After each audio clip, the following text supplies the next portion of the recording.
Welcome back. In this episode, we're going to be learning about guidance challenges. During your teaching career, you will likely have several children in your classes who will model unwanted behaviors. Many guidance problems appear in the form of disruptive behaviors, and these behaviors can be harmful or infringe on the rights of other children in the class. Disruptive behavior is caused by tension. Helping children deal positively with tension-causing events is a key role of a teacher so that you can effectively guide and help children. Join me, Miss Trott, as we learn all about guidance challenges.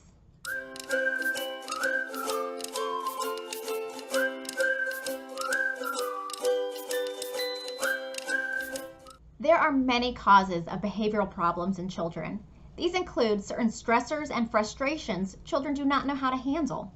In addition, there are physical problems that can cause tension. Being aware of situations and emotions that produce tension is important. This knowledge will allow you to avoid these causes or at least reduce the effects of them. Some of the causes include overstimulation, breaks in routine, noise, and wait time.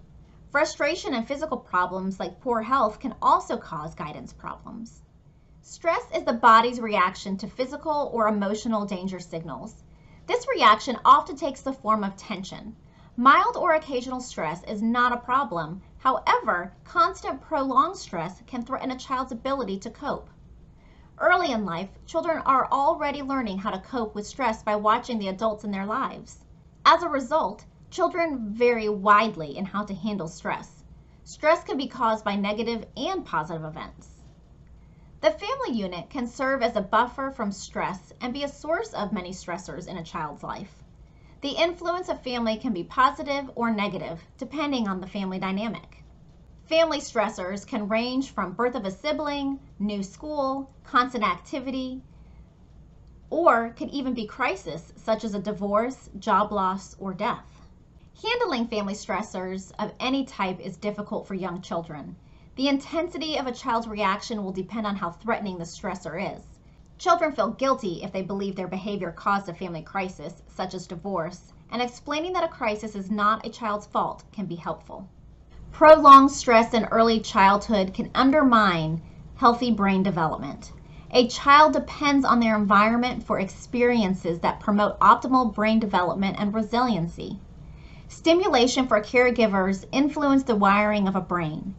A strong, secure attachment to a nurturing caregiver appears to provide a protective biological structure, buffering children from the effects of stress. Children with strong, secure attachments have fewer behavioral problems when confronted with stress. Stressful situations vary in duration and severity. A frequent sign of stress in a family is regression, where a child shows behaviors that were typical at an early stage of development, such as toileting accidents and thumb sucking.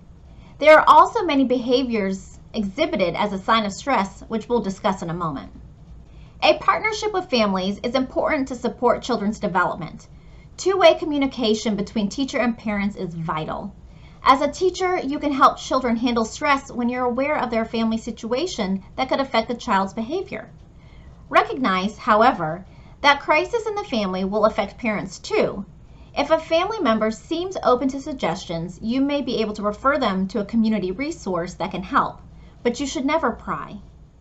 Negativism, theft, anger, biting, exploration of the body, thumb sucking, and fear are all possible reactions to tension.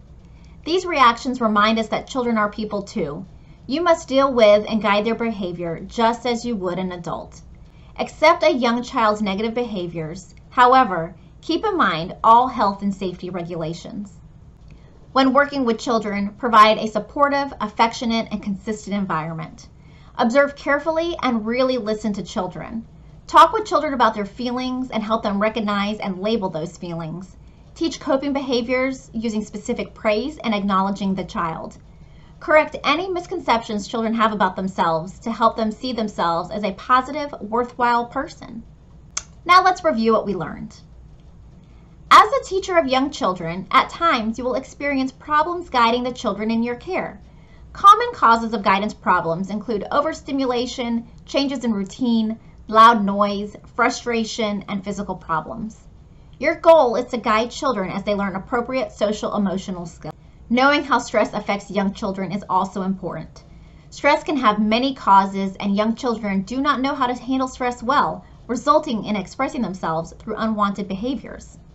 Although families can be a source of stress, families can also serve as a buffer for children during a time of stress. In addition, you will face specific problem behaviors in the classroom. These include negativism, stealing, anger, biting, exploring the body, tattling, thumb sucking, and fear. Handling each of these problem behaviors takes guidance skills and techniques that are unique to each situation. That wraps us up for this episode. You can learn more about this topic by reviewing the resources posted in your course. As always, if you have any questions, please contact me or your instructor. Thanks for joining me, Miss Trott, as we learn all about guidance challenges. See you next time.